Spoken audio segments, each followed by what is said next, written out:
మరో breaking news చూస్తున్నాం. Operation Sindoor వివరాల బహిర్గతంపై రాహుల్ గాంధీ మరోసారి విదేశాంగ మంత్రిపై విమర్శలు చేశారు. ఈ మేరకు రాహుల్ గాంధీ జైశంకర్ మౌనంపై ప్రశ్నలు వేశారు. విదేశాంగ మంత్రి ఎస్ జైశంకర్ ను లక్ష్యంగా చేసుకుని మే 7న జరిగిన ఆపరేషన్ సింధూర్ కు సంబంధించి మన దాడి ప్రారంభంలోనే పాకిస్తాన్ కు సమాచారం ఇవ్వడం నేరమని జైశంకర్ పై తీవ్ర వ్యాఖ్యలు చేశారు. విదేశాంగ మంత్రి జైశంకర్ నిశ్శబ్దం కేవలం సమాచారాన్ని వెల్లడించడం కాదు, అది విపత్కరం అని తాజా ట్వీట్లో రాహుల్ గాంధీ రాసుకొచ్చారు. అలాగే భారత వైమానిక దళం ఈ ఆపరేషన్లో ఎన్ని విమానాలు కోల్పోయింది అనే గత ప్రశ్నను గుర్తు చేస్తూ మరోసారి అడుగుతున్నారు. పాకిస్తాన్ కు ముందే సమాచారం తెలిసినందున మనం ఎన్ని విమానాలు కోల్పోయాము అని జైశంకర్ ని ప్రశ్నించారు. ఈ ట్వీట్ రాహుల్ గాంధీ 2 రోజుల క్రితం చేసిన పోస్టుకు కొనసాగింపుగా వచ్చింది.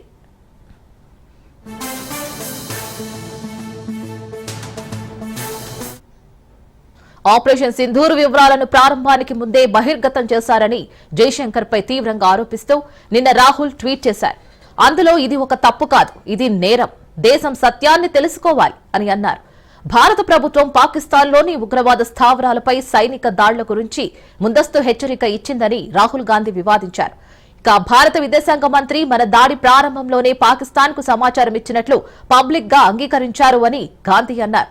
మరి ఈ చర్యకు ఎవరు అధికారం ఇచ్చారు, దీని ఫలితంగా ఎన్ని విమానాలు కోల్పోయాము అనే ప్రశ్నలకు కూడా ఆయన లేవనెత్తారు.